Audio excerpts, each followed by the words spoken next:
showing up here. It's probably about to cut off though. Damn. Okay. I don't know what happened there, but our live cut off for a second. Well, I do know what happened. Yeah. There it just went. Yeah. Blackout. We're back again though, on a new live. Damn. Where's everyone at? That was a quick stream. I can't see. Yeah. Dadgummit, dude. So anyway, like I was saying, that's, I was only going to tell you once, but that's how you can make your quick million in less than a week. I was only going to tell you once. Yep. And that's what happened, dude. You start talking about how to make a quick million, and all of a sudden, dude, people start dropping. Things start dropping. They don't want you to know Casey's tricks to making millions of dollars, Those people on the stream, those hundreds of thousands of people, they thought that they forgot to pay their YouTube bill, and that's why it got cut off. Yeah, they were like, "Oh shit, I didn't get my YouTube Red subscription." Is that what it's called, YouTube Red? Premium, and I think I just bought it the other day for the free trial, but I'm past the free trial like I am on everything. I'll do the free trial on stuff, and they'll hook, line, and sinker me, and now I've got 40 subscriptions to stuff. But I did notice that because I was watching YouTube last night, and I noticed I didn't have any ads. It was pretty nice. I didn't have to wait that 5 seconds to skip, Yeah, who cares? My credit card bill's twice as much next month. And then right in the middle of a cool YouTube video, right once they get ready to get to the punchline, they'll fucking put an ad in there, and you're like, God damn it, dude. Yeah, we get mad about it, but then we're also like, well, they got to make money somehow. Yeah. Oh, damn it. The guy who hasn't paid for a single service on there. Yeah. They do that with everything, man. That's they rope you in. They give you the big old supersonic breakfast burritos that are the double fisters, the big ones, right? You know what I mean? Mm-hmm, yeah. And then what do? They start giving you less food in there, and they charge you more. Yeah. South Park did an episode about how everything's an ad now. And then like they put him, Jimmy, the handicap guy. Yeah. They put him in this room with the girl. And that's different than Timmy, right? Yeah. Timmy's the quadriplegic. Jimmy's the one on crutches. Yeah. And they're like, man, it was like the FBI or something was in there with them, and they're like, yeah, how does he know that all these things are ads? Because there was like a lot of like hidden ads, and then they're like, hey Jimmy, why don't you go talk to this girl? And then like she was talking to him, being real sweet to him. She's like, oh, hi Jimmy, and then he walks out, and they're like, what do you think of her? And he goes, does she even know that she's an ad? Yeah, I think I've seen that. And they're like, damn, he's good. Did you see the pop-up one to where they're surfing the internet, but all the pop-ups keep popping up and redirections, they just want to see something, but they keep having to, close out, and it's just a stupid pop-up, same type of shit. Yeah. Hey, something totally random off topic. Okay.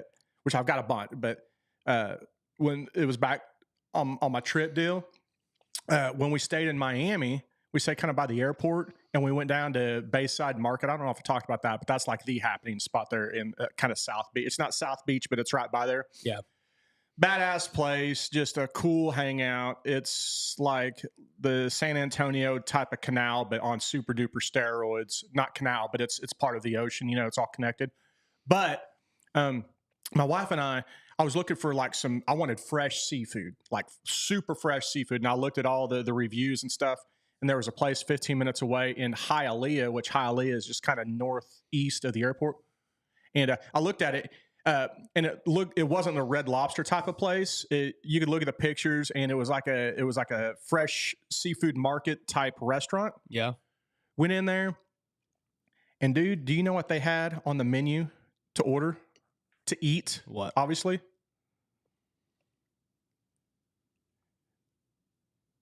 Think of the prettiest, cutest fish in the sea or in the ocean to eat. Prettiest, cutest fish in the ocean. That you wouldn't think you could eat, or by law you could eat. I don't know. Parrotfish? Dolphin. Was it actual dolphin, or were they talking about mahi-mahi? No, dolphin. Dolphin. No, you could order mahi-mahi there too. Dolphin. DOLPHIN. Really? Yeah, dude. They had dolphin. They had it sliced up on the ice up there where you could, order it by the pound, or you could order it off the menu. And my wife and I are like, what the fuck? So, fortunately, the owner. Somebody said fried Nemo. the owner was there. Actually, his wife owns it. She was from Brazil, and he was from Chile. But he sat down, he hung out with us the whole time, and it was all Spanish speaking, all this stuff, but he could speak pretty good English. So I hit him up and I asked him about, dude, dolphin, how do you? And he goes, well, the kicker is the dolphin's not from here. It's not harvested here. Supposedly, they get it in from like South America or something. They get it shipped into them. So I was like, dude, I can't believe, See, I'd have a hard time doing that. Like, I don't know. I don't know that. I don't know where dolphins rank on the endangered species list. Well, that's kind of what I pitched to him too. So then my wife and I got into a conversation about, I can't remember what type of fish I ordered, but I pulled up my fish that she didn't want me eating dolphin, right? So I pulled up the fish that I ordered and I looked at it, and the picture of my fish looked like an asshole, dude. Yeah. I mean, my fish was ugly. He had like these weird teeth. He just looked like a prick, right? Yeah. And I was like, ain't that weird how if you see a cute, good-looking fish, oh, we can't eat that. But if it looks like a dickhead, you can eat it. Well, I just try not to eat things that are endangered, like dolphins, sharks. But are they endangered? Yeah, I just looked it up. So I don't think all species are technically endangered, but they are kind of their population's kind of dying, kind of like sharks, dude. That could be good propaganda. They say that though. like worldwide, it's like 2,000 sharks die a minute. Like people are killing them that fast. Like Japanese are murdering sharks, dude. Like you're getting into like my political activist hat. You're getting into that for me because like I'm big. You know me, like I'm big on ocean conservation stuff like that. I don't like ordering like dolphin, turtle, shark. I don't order that kind of stuff. Not because it's cute, but just because I kind of know the numbers and I've talked to people that are in that world. Yeah. And they tell you like how bad it is. Okay. But yeah, I get that. Yeah.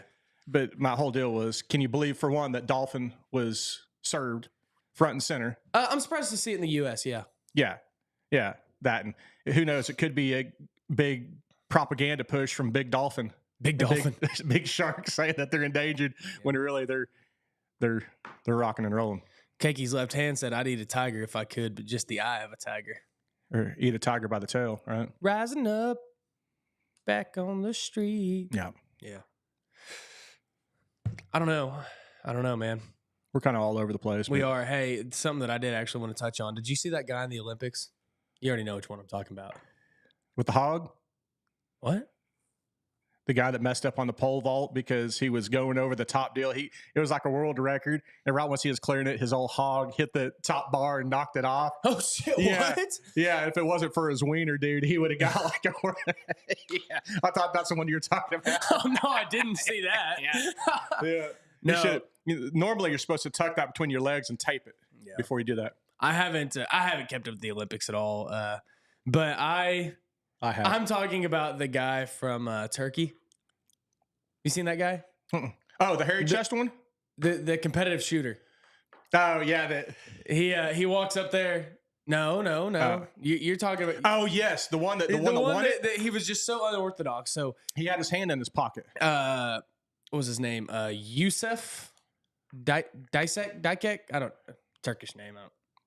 But he dude, he's got a wild story. So he's like, they should make a movie about him. Like he'd be like The Hangover if they just somehow fucked around and went to the Olympics and won a medal. You know what I'm saying? He took up shooting after an intense argument with his ex-wife. He went up and took up shooting. And they were like in the middle of divorce or whatever. And he just goes out there. He's got like there's like a Japanese guy there, and he had like tape over one eye, and he had this tight skin suit, and he had this crazy gun with all these crazy sights, and he's like doing the whole like crazy pose thing. And he might have even been the one who won gold. I'm not sure. And then this guy, he won a silver medal. He just walks up there, hand in his pocket, both eyes open, just wearing a regular T-shirt that just says Turkey. Yeah. And no logos, no like Turkey Olympic, just says Turkey. And then he's got on gym shorts, and he walks up there in eyeglasses, not even like safety glasses. Yeah. No hearing protection, no safety glasses, just regular old eyeglasses, walks up there, shoots a near perfect round and wins silver. Yeah. Just total like. And then he goes, "Where's the smoking area at?" Did he really do that? Yeah.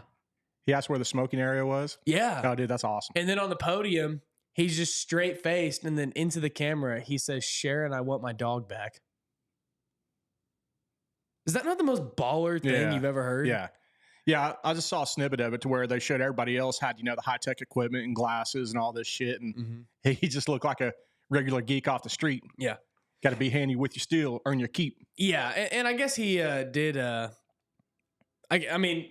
saw kind of a background on him because I was like, "There's no way this guy just started shooting." And I mean, he was like in the special forces for the Turkish military or something like that. But either way, he wasn't doing that kind of shooting before. He just kind of went and took it up after a minute. But I think that's the kind of person we need to sponsor for Dirty and Driven Athletics.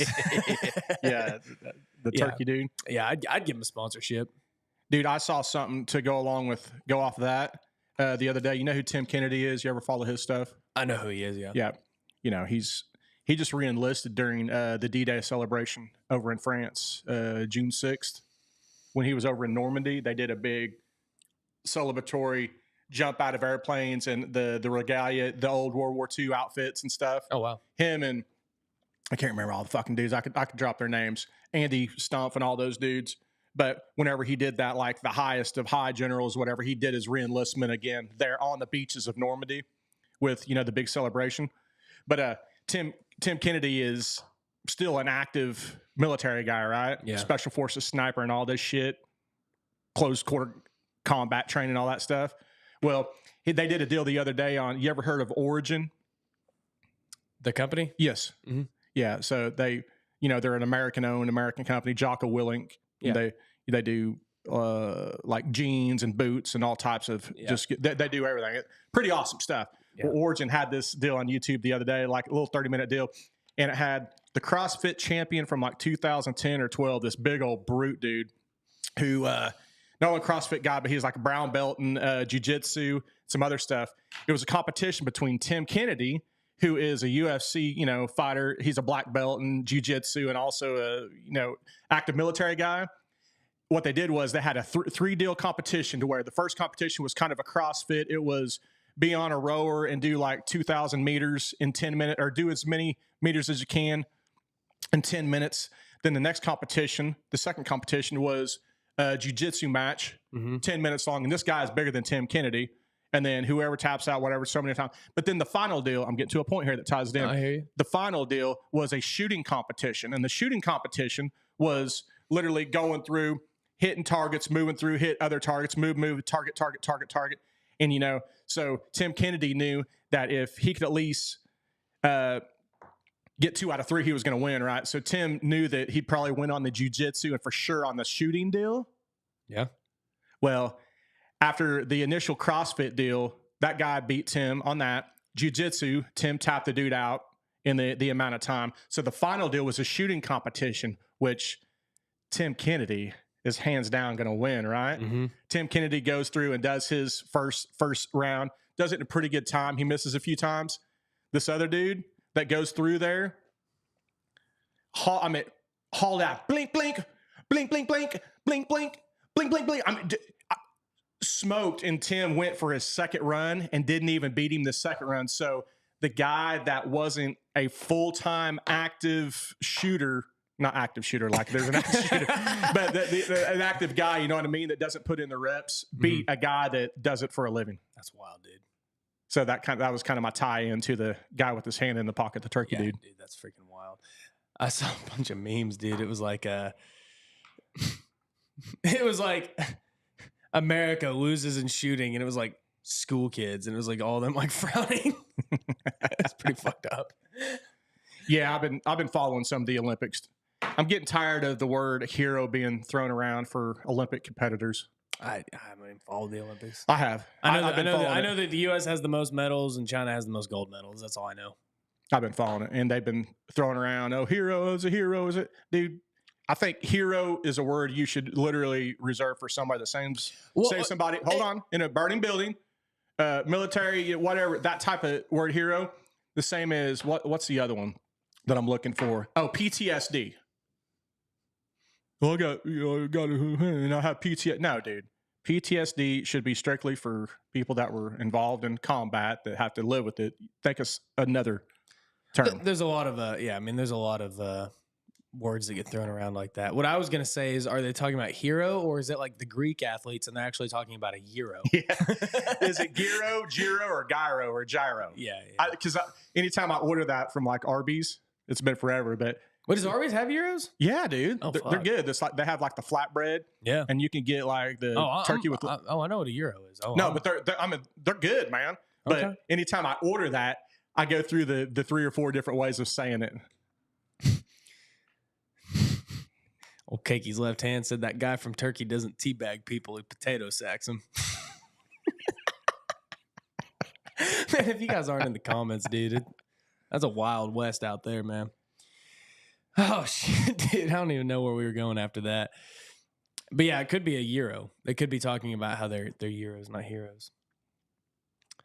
I don't know. Give me something. What was one of your side ventures? I'm pulling up our next stuff.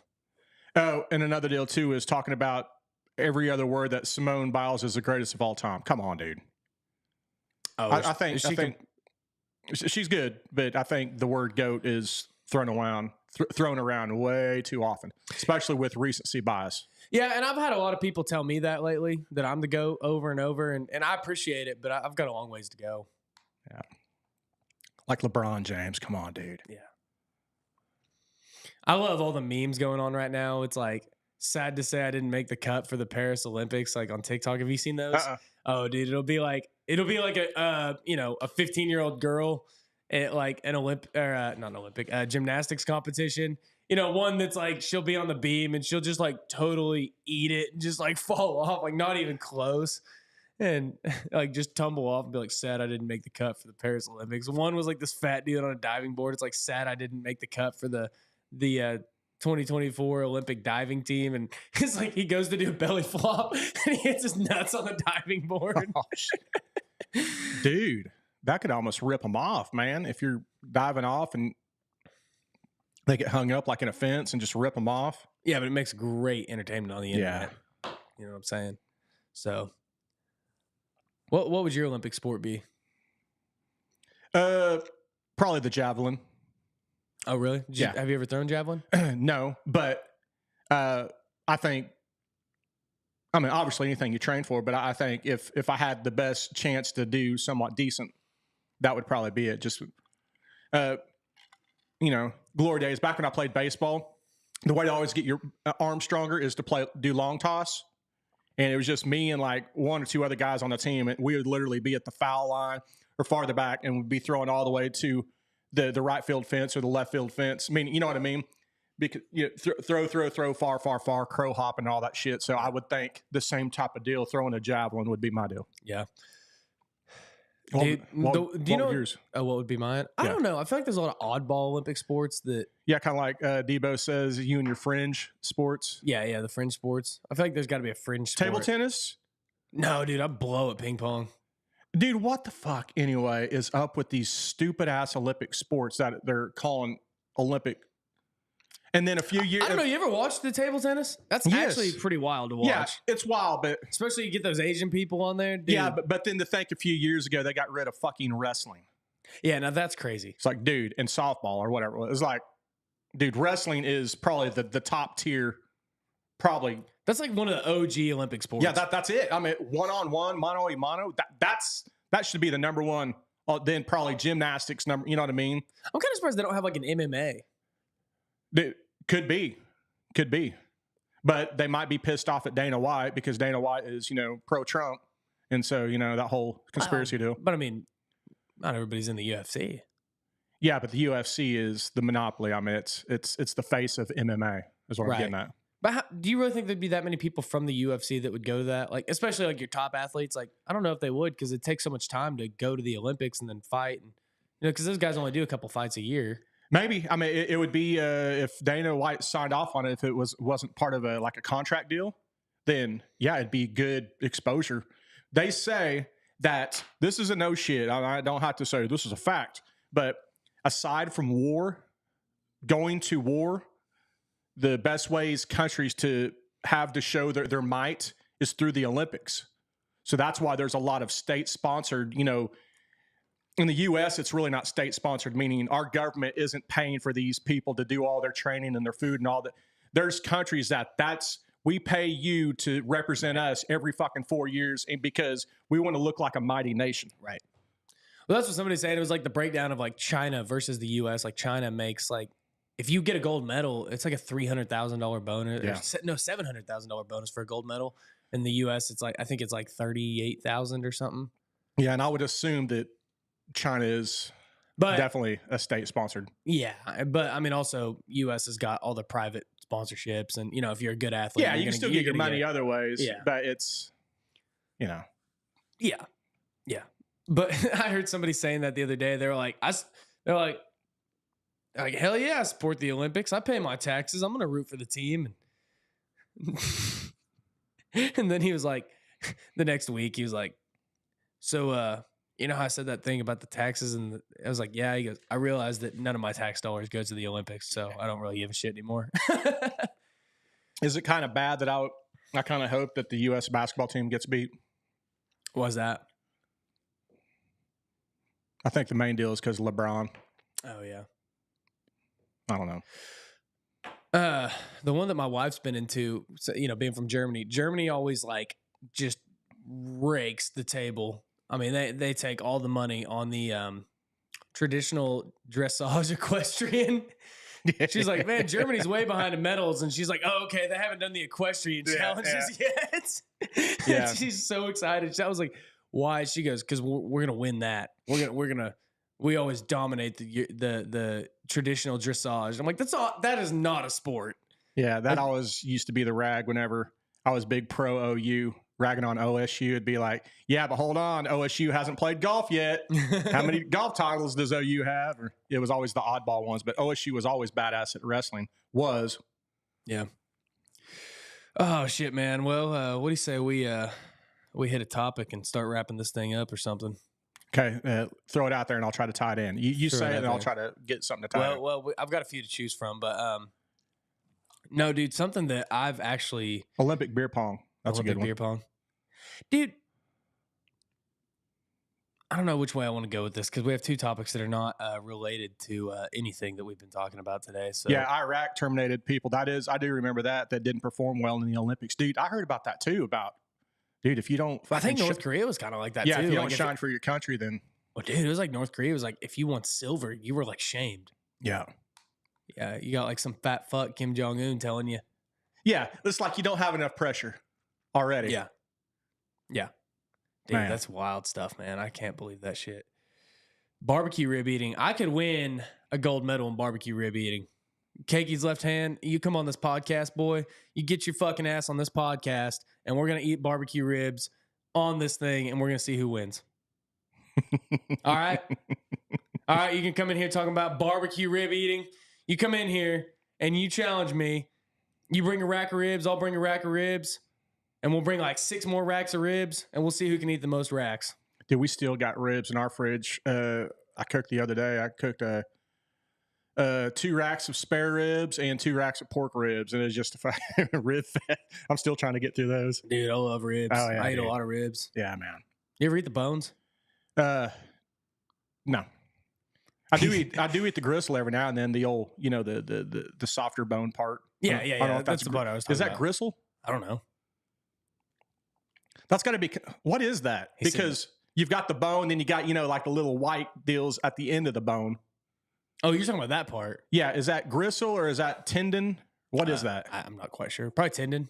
Yeah. Yeah, because if you cook those parts. Yeah, dude, if you cook them good enough, then, you know, they're kind of just a textury crunch. He said, you lose, buddy. I'm portly. Look, man, I may not have much here. Maybe scrawny. But this thing can put down a lot of food. I can put down them barbecue ribs. So pork ribs or beef? Either one. I mean, like, what is my preference to eat? Yeah. I think pork ribs taste better. Yeah. But they're both pretty good. Dude, I actually made goat ribs last week. Really? Yeah. They were pretty good. How can you eat a pretty goat, man? See? Goats aren't pretty. Dude, they're endangered. Through the search website that I go through, that tells me, the Snopes that I do, they say that goats are endangered. Okay. And I know everything about land animals. You know everything about the ocean animals. Yeah. If it's farmed, it doesn't count. Yeah. Like if it's a shark, like if you're eating shark, but it's from like a farm, that doesn't count. Yeah, I ate a bunch of pork ribs, and we've got Porky the pig that lives at our house that we're never gonna eat. Everybody in the comments says pork too. I think the pork ribs definitely taste better. Dude, I made some beef ribs the other day, probably 2 or 3 weeks ago, and dude, I don't know if the fat, the little bit of fat content to meat ratio in them, but fuck, they were good. Somebody said, old Philip Tufel said, Casey is thinking about livers and gizzards from United right now. Dude, the amount of people, this is how I know people that our podcast been growing from the YouTube lives. The amount of people that have come up to me and started talking about giblets in the last week. Nice. Yeah. I actually met a guy with the last name of Giblet this week. Oh, dude. Yeah, we got to get him on, man. Yeah, I don't even know what he does, but I wonder if he's one of those people. I think he's a teacher. Yeah, I wonder if he's one of those people anytime they call his name out, if there's kind of a snicker. Mike. Yeah, is there a Mike Giblet here? Yeah, get it out. Yeah. Fuck, I get I think he's a teacher. Can you imagine Mr. Giblet? Oh, dude, that's amazing. Yeah, dude, I was thinking about branding for your giblet, your gizzards. Casey's country fried giblets. Perfect. Yeah. I roll off the tongue good. Giblet, the liver, heart, gizzard, and neck of a chicken or other fowl. So, yeah, we're usually removed before the bird is cooked and often used to make gravy, stuffing, or soup. So, yeah. Okay. Hell yeah. Dude, use overtime for giblets. I don't know. They have some type of trend that they had on here. But, yeah. Trend? Yeah, it was like a trend. It almost looked like trend, a stock trend. Trend. It almost looked like a. I thought you said trend, like turkeys on trend, dude. Like they're just getting jacked on steroids. Speaking of that the boxer. You heard about the boxer? Yeah, I heard about it. So you do know a little bit about Olympics. Well, I mean, I'm still on social media. Okay. Like I still see things. Yeah. That's it. I don't know, man. I've heard both sides of that story, and I don't know which one's true, to be honest with you. My understanding was supposedly born with male genitalia, but fuck, I don't know about. I mean, the right wing party has said this was a man that turned into a woman. The left wing party has said no, this is a woman who was just born with basically high levels of testosterone. Like she has like some syndrome. It is a woman. Yes, that's what I meant to say. Yes, born with female genitalia, but there's some like real small percentage of one-offs to where you can actually have maybe a little bit of the male, but then high levels of test. Like a little bit, like male chromosome. Yeah. Like she's just got high test levels essentially. And if that's the case, like you almost got to feel bad for her because like she's a woman. She can't, I mean, but I don't know which side to believe because both people are adamantly like, this is the truth. But like the Olympics has not come out and said, no, this is a female. Like, because some people are like, this is a transgendered athlete, and some people are like, no, this is a woman who's just basically a freak of nature.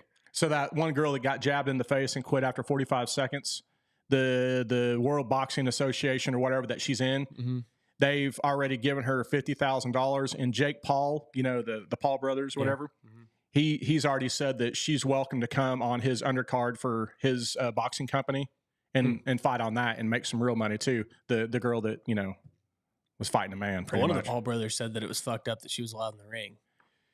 Well, that too. It's one of those deals. If you kind of, I don't know which one's true. Have an inkling on. I mean, a lot of people have been really pissed about it, but I don't know which side's true, to be honest with you. Yeah, well, I'll take a stance. I don't think she should have been able to fight. They should have the gray area boxing associate Olympic sport. Well, if she's transgendered.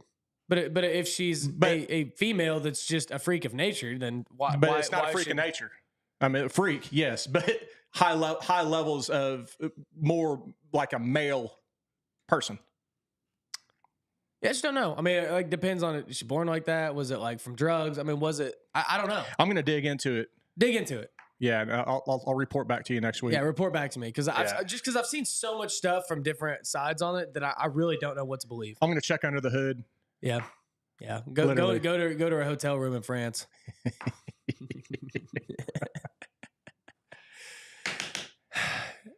Anyways, dude. No, dude. Does that mean guys with low T are women? See, that's what I'm saying.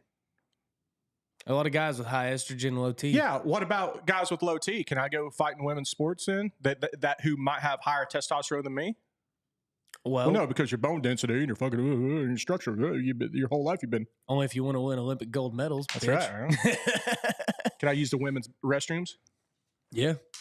Dude, I went to a bar a few weeks ago. We played at this bar a few weeks ago that they did not differentiate the restrooms. Like they both had 2 toilets in them. One of them had a urinal, so people kind of flocked to the but it was kind of a real woke bar, you know what I'm saying? And they did not have signs on the bathrooms that was men's or women's. Now people still separated them naturally. Mm-hmm. Like the women would walk in and be like, oh, there's a urinal here, and go to the other one, and men would walk in and be like, oh, there's no urinal. Because everybody was confused. But like naturally people were still separating them out in their head, but they didn't have any signs. You could use either bathroom, and it was really weird. You know, if that's the case, if women want to come in and watch me take a deuce, I mean, I'll leave the stall door open. Yeah, dude. I'm down. Dude, nothing beats a shit at 1 a.m. in a dive bar. Yeah, I mean, if that turns you on, watching me deuce, hey, no stall door, 3 toilets. Yeah.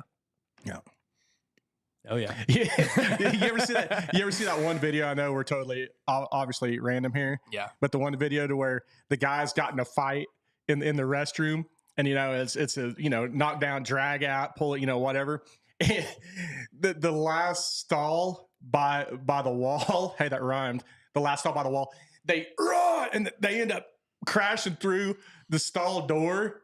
And this guy was in there taking a shit while these guys were fighting, and it's all being videoed. And the guy, so imagine being the guy on the throne. A fight breaks out, and the next thing you know, the stall door gets knocked open, and you're still sitting there trying to pinch one off, and they're fighting right at your feet, dude. And it's all on video. It was hilarious. That's funny. Dude, there's nothing funnier than poop. I think that's what I'm going to name this episode, The Last Stall on the Wall. That's a good name. Yeah, that's another roll off the tongue. Roll off the tongue, man. Yeah, dude. That's a good tie back to, construction, blue collar trades. How often do you go into gas stations, like especially the shittier gas stations that they've only got one holers, men's and women's one holers, and like, you walk in with a crew of guys, 2-3 people, and you all got to use the bathroom. Well, some guys are taking forever. You've really got to go. What do you do? Like you see, okay, there's no women in here. Kind of look both ways, left and right. Most people are like, I ain't using the women's. I ain't using the women. But then like you finally just got to go like, it's a locking door. It's a one holer. Yeah. Like I won't do it if there's more than one toilet in there. But if it's a one holer, I'll use the women's bathroom at the gas station if I have to. Yeah, I'm an equal opportunity shitter. Yeah. So there's some people that will not, oh my God, I will not, dude. I'll drop a deuce anywhere. Yeah. Drop a deuce anywhere. I don't care. Mm-hmm.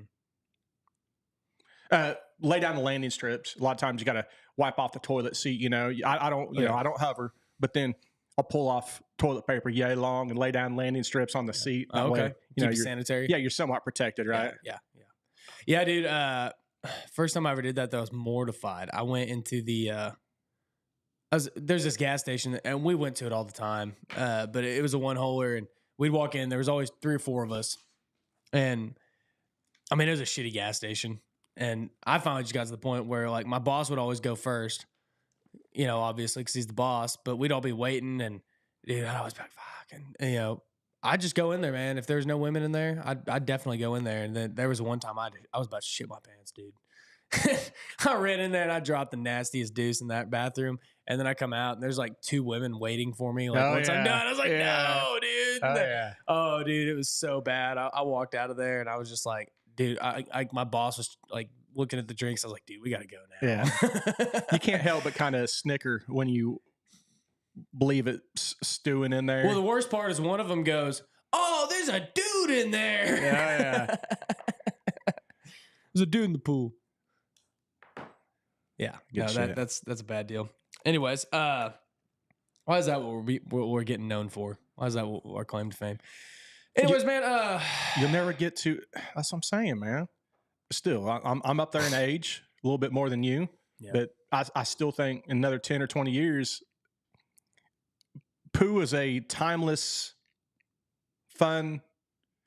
I can now, and in 10 years, I can joke with my grandkids and stuff. We can have the same laughing humor if I fart or if they fart. It's funny. It's one of those deals that every human does it, right? Yeah. You know, it's never going away. Like, habits change, TV shows change, but like it's one thing that we can all level on. We've all had weird experiences. We've all, you know, had close calls. You know what I'm saying? We can all joke about it. I was at the Miami airport during our delayed flight, and I told my wife, "Hey, I got to go. I can take a piss again." I went in to the urinal. There was a couple guys in there, and once I started to pee, one of the dudes down there from me, you know when you're peeing, he let loose a fart, dude. And right when he did, I go, nice. And then the other dudes are like laughing, like, yeah, that was pretty fucking good, man. Yeah. So, dude, it's just, dude, I love it whenever people acknowledge things in public. Like how often are you in public and like something weird happens? Like you're saying the strap-on thing earlier. You know, how often are you there and everybody's keeping a straight face and you're like, is no one else getting this? Like, yeah. But like, dude, sometimes like I was in the barber shop one time. This was a while back. It's been a couple of years, obviously. But I was in the barber shop and I was getting my hair cut, and this like tweaker walks in the door and he just immediately walks in. He's like, "Hey man, that guy across the street, he screwed me over, man. He was trying to sell me this and that, but they had a real nice whatever. You ought to go over there and check it out." And the barber's like, yeah, cool, man. And then the guy walks out, and like there's a bunch of dudes in there just like screwing around on their phones, you know, waiting their turn. And finally, one of the guys, like after like 30 seconds, one of the guys finally looks up and he goes, "Is nobody else wondering what the fuck just happened?" Yeah. And we were like, okay, yeah, you're right. Yeah. And so like I've actually tried to start making a conscientious effort. Like I was in an airplane not too long ago, and there was this lady that was just all over the place. Like she was just being goofy, like, you know, hitting people with her bag, like just being like saying weird stuff, and like everybody was ignoring it. And finally, like I just made I cracked a joke kind of mocking her, and everybody around me just started dying. Yes. You know, but like everybody, like until that point, everybody was just acting like, oh, this is normal. Yeah. Like we're just going to let this happen. Yeah. But like, that's kind of just that herd mentality of like, oh, other people don't find this weird. But as soon as one person does it, then everybody else is like, okay, yeah, sweet. I'm not crazy. This is funny. Yeah. You said what everybody else is thinking. Yeah, exactly. Yeah. I've tried to start doing that more. Cause like, and sometimes you flop. I mean, there's times where like the strap-on conversation, like you're in a room with people and you make a joke and everyone's like, what? Yeah. Oh. Well, hey man, I wanted to talk about this. It kind of ties back a little bit to the guy that hit me up on LinkedIn, you know, looking for a job and stuff. Just kind of that, being a good communicator.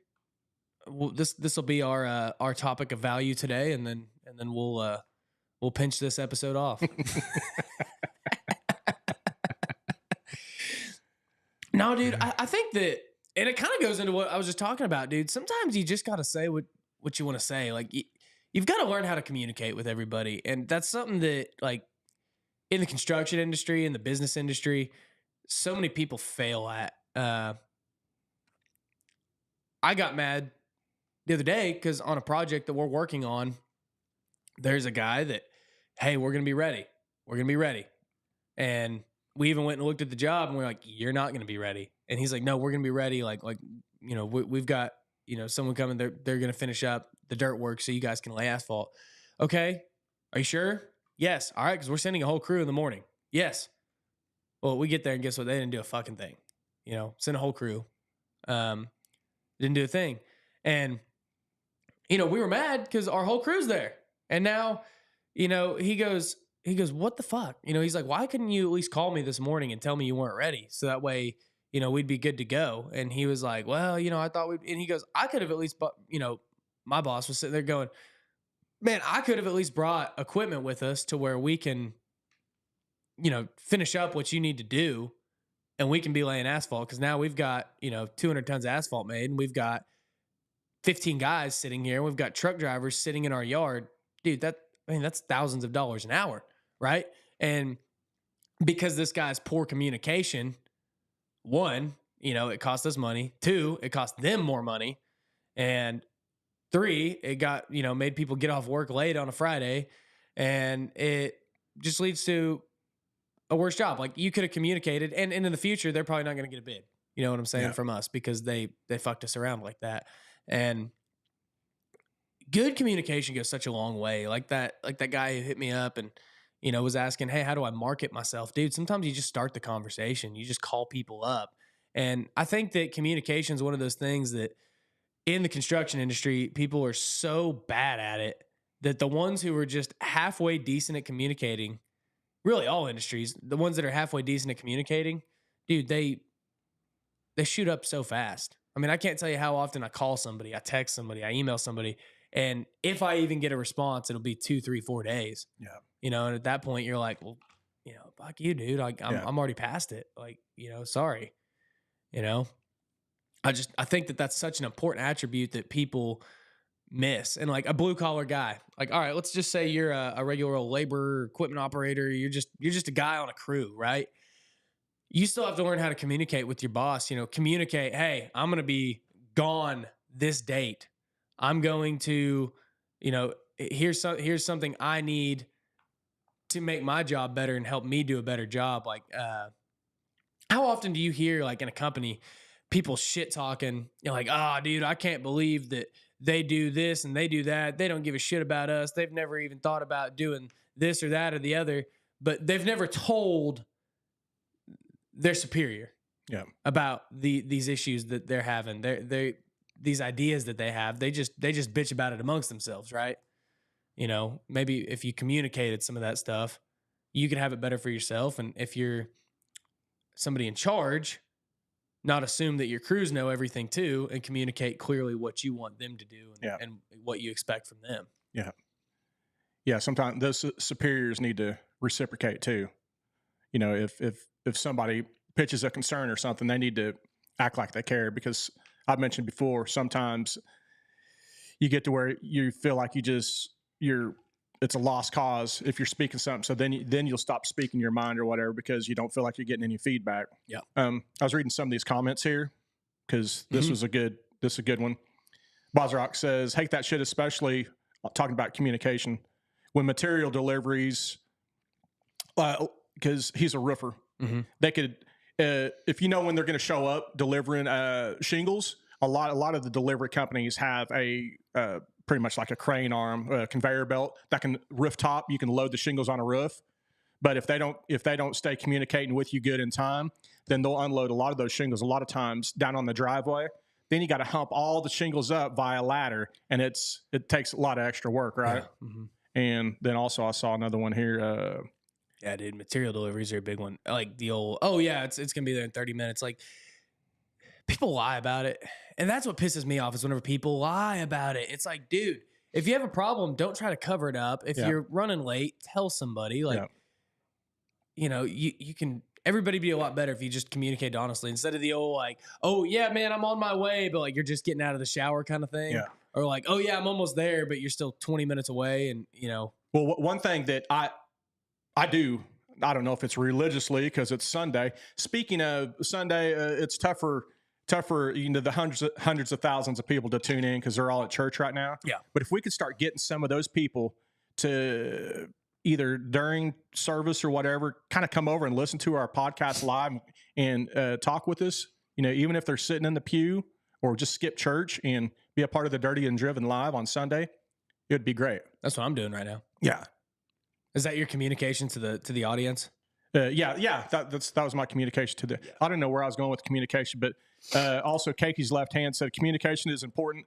The hardest part of communication is these days the majority of the receiving person of said communication is too sensitive. Well, I mean, what are we saying? I mean, I'm not talking about like training and coaching and operating. I mean, sure, that's part of it too, but I just mean like, okay, you've got a crew of guys. I can't tell you how many times I've seen this. You've got a crew of guys. Let's say you got 5 guys. They're going out there to do it. You tell them, yeah, go to the job site. I'll be there, at 8:00. You guys go out there. They get there a few minutes early. They just sit in the truck waiting for you to show up. They probably know what to do, but you could very easily say, all right, hey, Mike, you get to the job site. You start unloading stuff. Billy, you start doing this. John, you start doing that. At least string out the cords, the hoses, pick up a little loose trash. There's always something to do. Yeah. But they're going to sit there and they're going to wait. And then once you pull up, they're going to get out of the truck and they're going to start working. So they just sat there for 10 minutes. Well, that's 40 man minutes. That's almost 1 hour time. Yeah, but in defense of them also, them being me at one time, when you're crew and you're kind of straggling in or whatever, you do have your little hiatus or vacation of 5 to 10 minutes catching up. Hey man, fuck, my back's sore, man. And, you had that little time of getting the gears going. No, I mean, I hear that too. And I mean, we do it, but if you say, hey, we're starting at 8 o'clock. Yeah. You roll in, and you roll in, it's like you get, you're the boss and you're running late. You get there 8:05, 8:10. They're just sitting there. Yeah. They should have already been rocking and rolling. Yeah. Like if you want to bullshit, you should have gotten there early. But I remember what I was going to say earlier. What I do religiously, if I can use that today, is if I agree to meet you Tuesday at 6 p.m., right? Yeah. I'll say, all right, today. I say, hey, James, meet you at 6 p.m. Tuesday. Cool.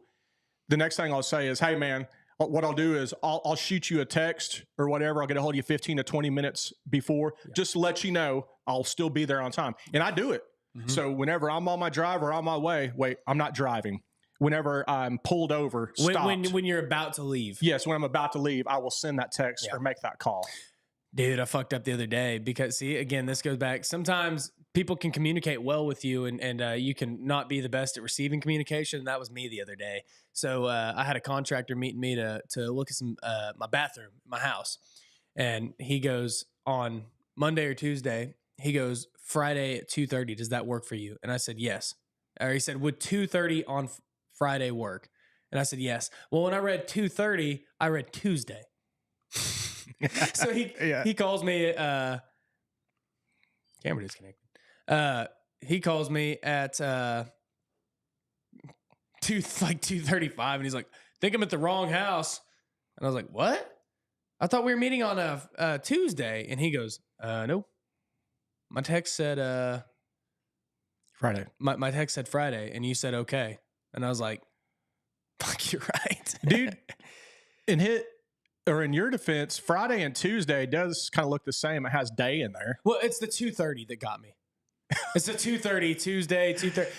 I had a lot going on, okay? You were still good with 2:30. 2:30, you were spot on. Yeah. But the twos and the fry. The third, yeah. Twos and the fry. It just it was an oversight on my part, but I owned it. But see, I owned it. He calls me and I said, shit, dude, I read that as Tuesday, and I even put it in my calendar as Tuesday. I know that it's not Tuesday. My bad, dude. And I was like, can you wait 10 minutes? Yeah, I'll wait 10 minutes. But I mean, it was that communication of, hey man, I fucked up, whatever. But like, what they're saying in the comments too, is they're like, oh, they're sensitive. Well, I'm not necessarily talking about coaching. I'm just saying, like, you can tell your guys like, hey, this is what I want you to do. This is what I expect from you. This is, whenever you get to the job site, start doing this, this, and that. Like, just set your clear expectations. I had a foreman whenever I first started, my first day laying asphalt. This is a whole new world to me, dude. I'd never done anything like building a road. And he's like, hey, you need to go do that. You should have already been doing that. And I'm like, how's I supposed to know? Yeah. I didn't know. This is my first day on the job. I didn't know what I was supposed to go do. Like, but he could have just been like, hey, go, like if you see this, you need to do that. If you, and I get it. Like whenever you got 25 guys, like you just kind of expect them to know what to do, but that's not the case, man. It's all about delivery too. I mean, be sensitive. I'm not saying fuck your feelings, but people need to respect authority too. If I tell you to do something, I'm your superior, then. Dude, that's a whole other conversation, man. That's something that I've seen is kind of wild. I was talking about it the other day. I was talking to extreme close. Yeah. Here. Yeah. Now keep going. We're having some technical difficulties if you're just listening. As always, though, I mean, it wouldn't be the Dirty and Driven podcast without technical difficulties, man. But I was talking to somebody. I was doing an interview for we turn that on for I don't know, somebody's blog or something, and they were doing a little write up. And that's one thing that I've noticed is like the Gen Zs, they work hard and everything, but like if you just try to like get in their face about stuff, they will like literally talk back and argue with you, and it's the wildest thing. Well, that only happened one fucking time with me. I'd run them off. Yeah, and some of them you have to, but it's like, and it is annoying. Hold that button on the back. It is annoying that they do that, and you can't have those kind of people. You can't let them stick around. You know what I'm saying? Oh, speaking of people talking shit, I sent you a text the other day about that contractor talking shit on me again. Yeah. I'm gonna, what he was talking shit about? What? So I went there to. Don't tell me he was talking shit on the podcast. No. Okay. So this contractor that I got a small job from the city, which he was all been out of shape about. He still does some. Say his name. I'm just kidding. No. Mike Lashitsky. Yep. He knows who he is. He knows who he is. He's still butthurt. He still has some work for the city in the same field. Well, I get a call from the city to do a little touch up of my job. So I go out there and they let me know that when he showed up to do his little similar job, he started pointing out stuff that I missed and stuff that I should have done. And he pretty much said, man, it looks like your guy's doing a shitty job. Look at this, and look at that. And my city guy pretty much told him, hey, dude, for one, that's none of your business. But in his defense, he didn't know anything about these certain areas that were supposed to be taken care of. So why don't you just go on and take care of your shit? So I told. You got them shooters out there for you, huh? I told my city guy, I said, dude, with that type of attitude and shit, there's plenty of other contractors out there. I'd be running that fucker off. Yeah. That's my opinion, dude, because people that are, dude, there is so much work out there. So much that if I'm a company and I'm putting up with a shitty contractor that has a bad attitude, dude, you either clean up your act and be respectable around here or get the fuck off my property. Right. So I'm tying that in with the communication about guys on the job side. If you're the boss and people are giving you pushback or they're too sensitive, hey, dude, I tried, but if you can't take it, dude, there's the door. Yeah. Yeah, I think that's important too. Like if you're dealing with contractors, hey, my camera's back on. It's like but see, that's a classic example. He was a contractor that was falling behind on a contract that he had, and he wasn't talking to them. He just was ignoring them, thinking he's got the big swinging dick. They won't replace me. I'm the only one who can handle this job. Well, he's falling behind. He's not calling. I mean, it's one thing like if you're falling behind on a contract and you call somebody and you say, hey, man, I'm really trying to get to you, but I've got this, and that going on in front of you. Like, if you got to find someone else, like, cool, I get it. Or, hey, I'll get to you. Like, I think in this date, I know it's later than you want me to, but I'm working on it. I will get there. That can save your ass versus like you just ignore them. You don't call them. They try to call you and ask you and you're like, fuck, I don't know when I'm going to be there. Just being clear and concise with your communication on that. And it probably would have saved his job. Yeah. That's a good communication example right there. Yeah. Yeah, for sure. And sometimes people bite off more than they can chew. And then again, that ties in with what you say. If you bite off more than you can chew, if you get overextended, you're supposed to do this job and that job and you get behind, for one, communicate that. And another deal, if you need to start trimming the fat or trimming some of the jobs, that's what you got to do, or hire more people. Yeah. Yeah. Yeah. You just got to communicate that, hey man. And dude, sometimes communication doesn't mean shit. It just means that, it's literally just, you're telling them I can't meet the job right now.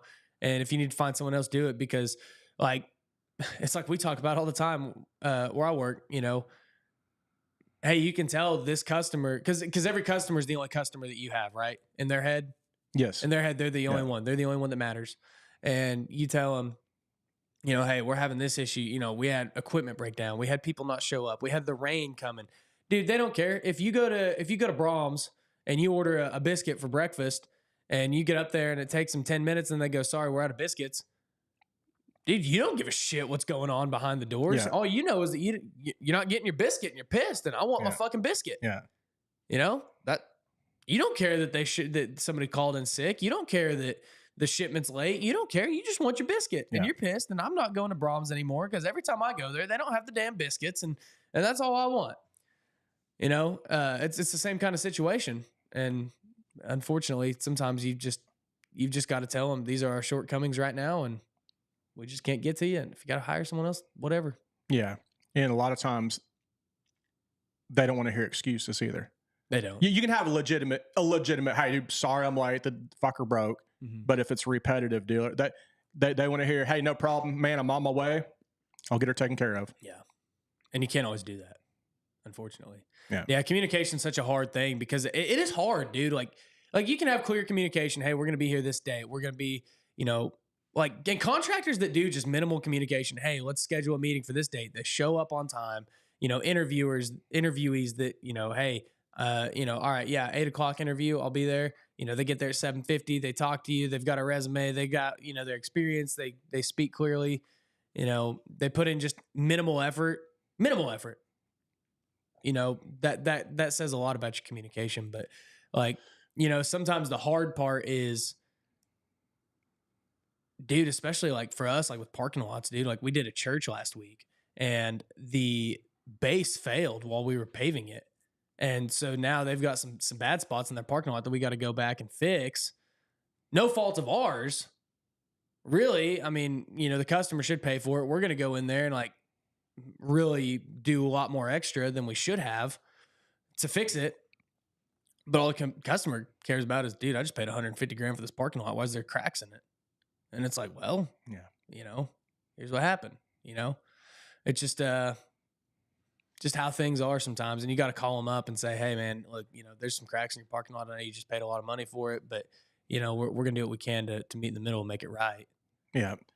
And I've got a bitch about communication with another word that's being used way too much. And it's political.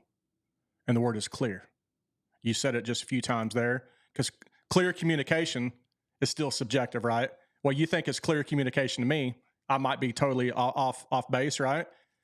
And if you follow any politics, I'm not into politics. If you follow any of that shit, dude, the president has been clear. The president clearly stated, she clearly stated, he's been clear. Let me be clear. They did the clear. That's like the flavor, not even the flavor of the week. It's been the flavor of the last 3 months. Dude, I think, in politics, it's never clear. I think clear, direct communication is, Casey, we're going to record a podcast next Sunday, 5 p.m. at the studio. Yeah. That's clear. Clear as can be. Like you and I can talk about it on the phone. Like, oh yeah, we could probably do that. We could, beat her. Like you and I will talk on the phone. Yeah, I think 5, whatever. And then but then you like a follow-up text, like 5 p.m. Sunday. Yeah. And you're like, yeah, that's clear. Yeah. Clear communication isn't, oh yeah, get to the job and, just start working. That's not clear communication. Clear communication is, get to the job, unload the materials, put them in this area, start stacking stuff up, start, getting everything out, getting it set up, clean up the job site. Whenever I get there, you guys have your tools out, ready to fucking roll. Have your tool out? Have your tool out. Damn. Yeah. That's the type of job site I want to go on right there. Yeah, buddy. Rock out with your tools out? Oh, yeah. Or your tool out? Oh, yeah. Let's be clear. Casey, I have to use clear at work. It's the end of most sentences here. Clear, concise. The donuts have been cleared. Yes. Oh, shit, man. Well, we keep beating a dead horse on communication, but I think we beat it. I think we clearly, concisely articulated. Damn. I think we clearly, concisely articulated. I got out of breath after saying that. We went through many vicissitudes. That's a word I just learned. Many vicissitudes of this conversation. Is that part of vasectomy family? No. I didn't know if that was like a plural. No. Vasectomy? Vasectomy. More than one? Vasectopus. Oh, shit, man. Well, you got anything else? No, I do know I'm always the older you get, you talk about weather and stuff. Looks like hopefully by the end of this week, the weather might be hopefully turning just a hair to the cooler. I'm going to northern Michigan this week. I'm so fucking excited. Ah, dude, yeah. It's going to be a high of 75. Yeah. Yeah. I could live north. I think I'm going to love it this time of year, but I'm not a big winter guy. Yeah, I did. I look forward to fall and winter. I love fall. Yeah. I love fall. I love spring. And I like summer. I really don't mind the heat anymore. I used to hate the heat, but just working in asphalt for so long, I don't mind the heat anymore. Doesn't bother me as much. But winter, I could take it or leave it. I like the first snow. Like I do like a couple snows. I like to go sledding and stuff like that, but I'm over it pretty quick. Yeah. I don't know. To each their own. Yeah. I hate to sweat. I know it's good for you, but I hate to sweat. I hear you. No. But I hate being cold. Like I hate layer up. You can only strip off so much clothes. Dude, I mean, I'll layer up and like, but see, like my problem is like I'll layer up and then, but I get such a high body heat so easily. Like I warm up, but like my body will be hot, but my hands will still be freezing. They call that fucking extremities, and that's the farthest away from your heart, so it's tough for blood to pump. You know, to your phalanges and your whatever toe phalanges are called. Appendages, dedos, and whatever in Spanish. Yeah, dude. Actually, the best manos and dedos. The best tip I've ever learned. I love how we're talking about this in the middle of August. The best tip I've ever learned for keeping your hands warm, dude. This is no shit. I used to ride my motorcycle every day in college. And I would ride it to class. I mean, I rode it when there was ice on the road. I rode it when it was negative 14 degrees before. Like I rode it every day, and I would go to Lowe's and I'd buy a pair of jersey gloves, like just cheap ass, like. You know, the ones that are like 50 cents, just the fabric-y ones. Yeah. And then I'd buy a pair of grilling gloves. And you put those on over the jersey gloves. Mm-hmm. The jersey gloves kind of warm your hands up, and then the grilling gloves keep all the heat in. Right. And they don't they're just thick rubber gloves is what they are. Yeah. And that keeps everything warm. I saw an invention the other day that this guy came up with, and it might be a Shark Tank deal, but he kind of has me sold on it. Everybody in the comments is saying they hate the cold, so I win. No, that's fine. It's not a competition. Well, you know, it's always a competition with you, dude. I'm hanging out, right? I didn't know it was a one-upper here. I'm very competitive. But anyway, the invention was talking about cooling off the body quick, and this guy has this glove that you don't put your hand in ice, but the glove goes over your hand and pumps in like cold ice water, and he pretty much was explaining how. Somehow the veins go, it's the quickest route to your heart. Aside from putting an ice pack on your heart, you put this contraption around your hand, like in this hand glove deal with ice on it. Now your hand's not in ice, but physically the top part is. Okay. And then he showed like the thermo cooling of the body, like instantaneous. If you put it on your hand, it'll pump instantly, like pretty much into your heart and get the body temp down super quick. I guess I could see that. Like, does it cover your wrists and does it cover your like forearm? No, it's if I remember right, it's just the hand really? Part. Yeah. Instead of putting your whole body in a fucking ice bath, it's you slide your hand into this glove deal, and it showed the body within 30 seconds to a minute. The body temp was going down quick. See, I believe that because like there was one time I was getting like heat exhaustion whenever I played football, years ago, and that was what the trainer would always say is like spray water on like your forearms and your wrist. And the back of your legs, and you'd cool down fast. And I mean, it works, dude. Yeah, it really does. So I could see where that glove thing would work. Better that than trying to put your wiener in something cold. Yeah, dude. That'd be rough. I'd have to get really close to whatever that was for it to be dipped in there. Well, see, that's what I'm worried about. Like going to Lake Michigan. I think it's Lake Michigan. I don't know if it's Lake Michigan or Lake Ontario. One of the homes. One of the homes, right? What? Is that how you learn the name of the Great Lakes? Homes. You ever heard of that? No, I guess I haven't. That's all the Great Lakes. Homes is Huron, Ontario, Michigan, Erie, and Superior. Homes. HOMES. Oh, I didn't know that, dude. There you go. Wow. See? What was the H one? Huron. HURON. I guess I didn't know that one.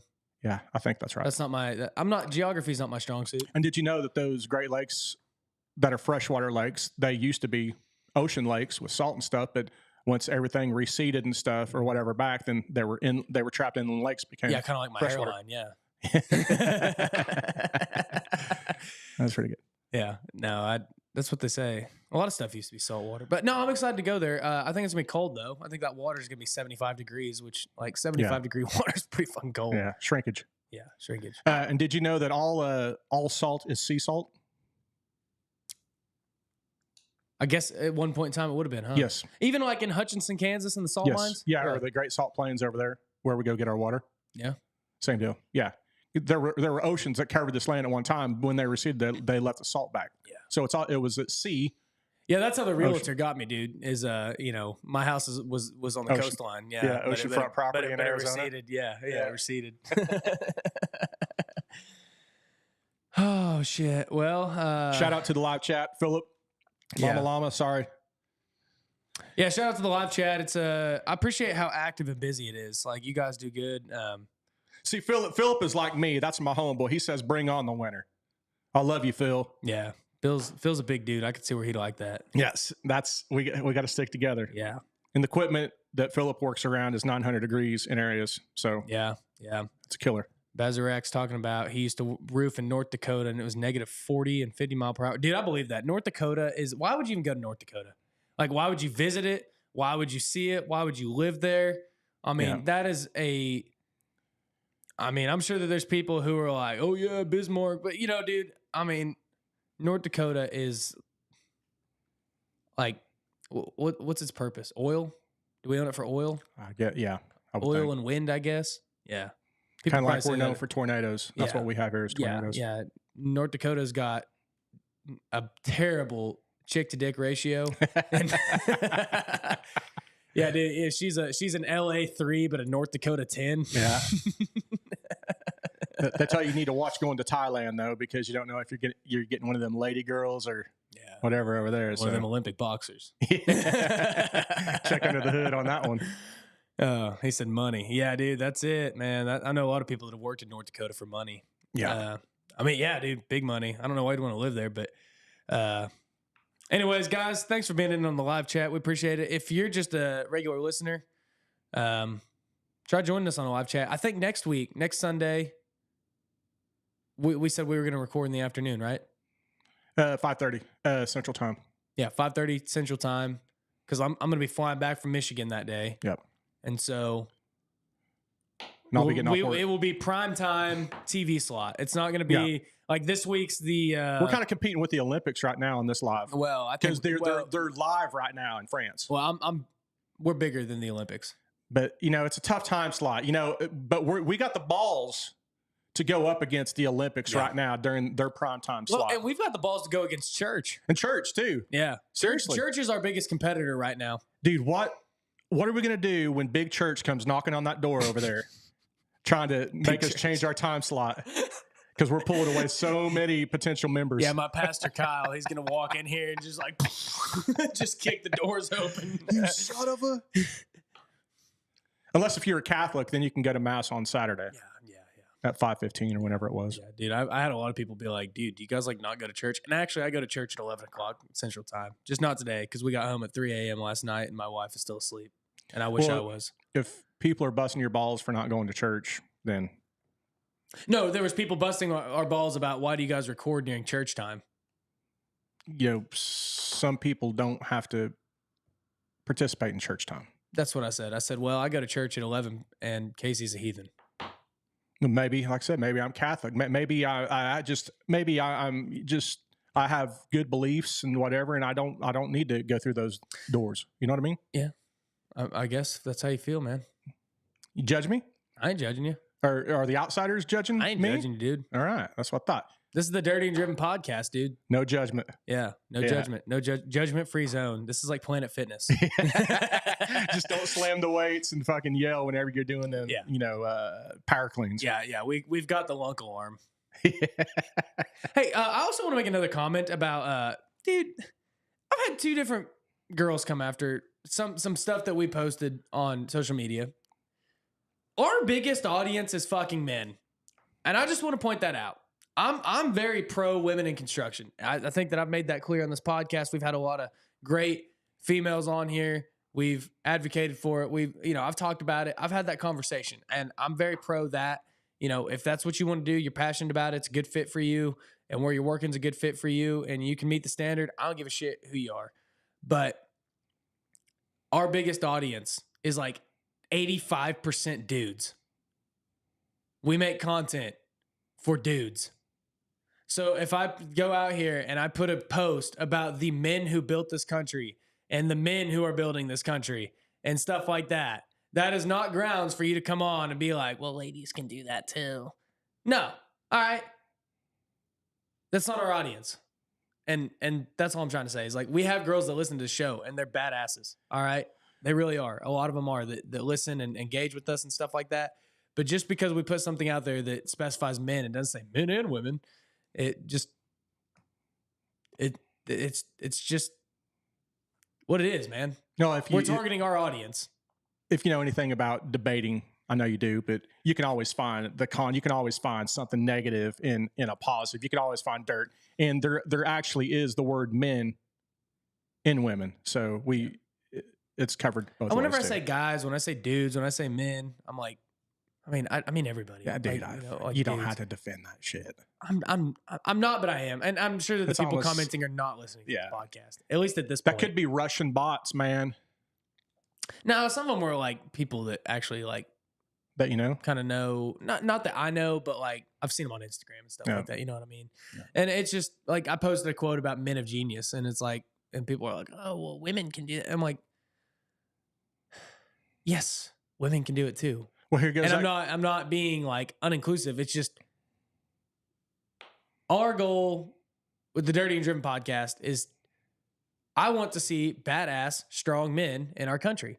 And I think that there's a lot of badass women out there. And I think that the men are what's really lacking right now. And so I'm targeting men with what we market and what we talk about and what we promote, because I want to see men step up and be leaders in their families and in their work lives and in their homes. Now, women can listen to this and they can gain value from it and they can like it if they want to. But I think that there's a lot of strong women out there. I think that there's a lot of weak ass men out there. And I think that men as a whole in our country need to step it up. So that's why we target men. Do we need to target the women like that boxer that's in question? Yeah. Okay. Yeah. Definitely. Okay. Oh shit, guys. Well, we've been rapping for a while, man. I've had fun. It's been real. It's been real. Oh, Mama Llama says, "Preach, boy." She said, "I know a couple weak ass men." What? She's talking about? She said one of them's on this podcast. Weak ass man needs to hurry up and get home, get some shit done. Yeah. She's like, "Hey, we're just out here trying to put bread on the table." We need to get Victoria involved in these chats. She'd be a good one. Victoria's still asleep. She won't be here next week either. I want her to come on. Victoria's been busy though. But she can be on remotely via chat. Well, if she was awake. Victoria hears me talk enough. That's her thing. She used to listen to every episode, but she hasn't in a while. She still likes all our TikToks. Thanks, baby. Yeah. Shares the show every now and then. Yeah. At least there's some people out there participating. Yeah. Hey, all you cucks out there, you better fucking share the show. Yeah. At least like it. At least subscribe to our YouTube channel. At least follow us on Instagram. Follow us on Facebook. Follow us on TikTok. Like our shit. And that would get you out of the cuck zone. That would get you out of the cuck zone. Yeah, if you're a cuck, you're a voyeur. You're sitting in the corner while, Hey, if you want a free way to support us, like, people, there's the tip jar option. You can go drop a tip in the tip jar if you want to. But, I mean, honestly, dude, the freest way you can support us that will help us monetize is go subscribe and like our YouTube channel. Yeah. Because we got to get so many subscribers before we can do some stuff. So get on there, like our stuff, follow us on all our things, and that helps the show grow. We've grown a lot just since doing these YouTube lives from just random ass people. So yeah, we've got to add a few zeros to the side of our subscribers. Exactly. To get our monetization. Yeah, we need a couple hundred more. So come on, a couple hundred more zeros. Yeah, a couple hundred. Yeah, we need a gazillion followers, guys. Thanks for being here. Thanks for tuning in today. I hope that you guys have a great week. I hope you all are staying safe out there. To the men and women who build this country, we appreciate you guys. And those that maybe aren't in the construction industry but still like to tune in and hear what we got to say, thank you guys too. And I hope that you guys have a killer week. And I hope that you go out and you better yourselves every single day and you do something hard today. Well, by God.